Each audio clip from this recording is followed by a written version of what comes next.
各位乡亲，大家好，欢迎收看4月除夕儿童节的暗夜新闻。我是义勇，一开始先来看我们的专题。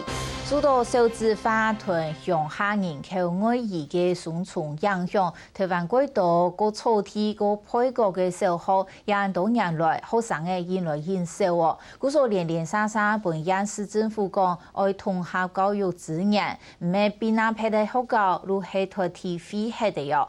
不过还是有轨道偏向小学校，爱抵抗环境的压力，希望用伊能自家本身的优势，发展做特色小学。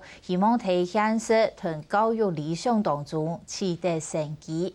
下礼拜客家新闻推出外界小学校，共下关心也到草地小学的特色同未来。对啊，那个超香的哎。他应该还在。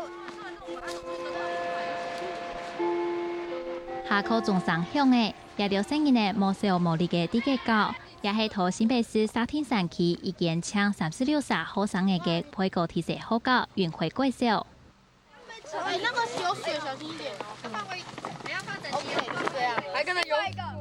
点点眼都黑山，从生活童年的运回贵校，学校用动体体育的浮垒土建造主题，设计出各种生态课场，变做夜间小学校生态的特色。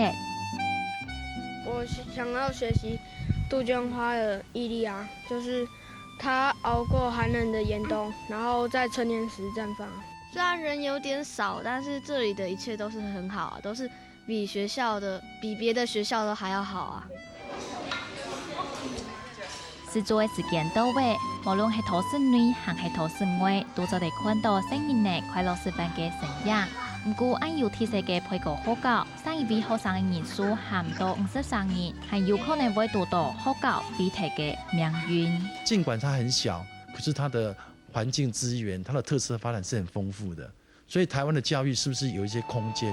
伫配角的小学校的，加上又是沙期的指标中心。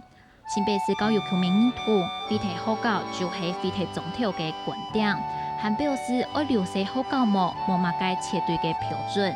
那这个区块其实很多学校都做得相当的好，所以原则上并没有说一定是用什么样的唯一手段，没有。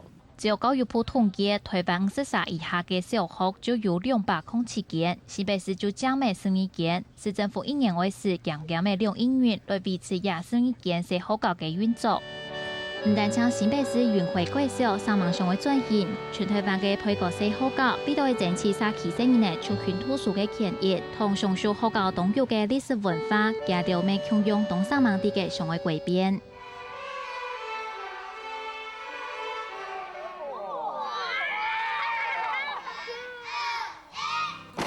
学生的因为精彩的特色课程，上课就充满活力。冇听说配角小学校的硬体设备付出经费就比唔得都市型的学校。交通环境没冇按理片，唔过配角小学校给了先生，比对本身因的表现有一个学习环境。上网上会同学校转型，希望大家生因的做得到轻舒适的环境度，有轻完整的小学生活。客新闻王小康、王子涵，新北市报道。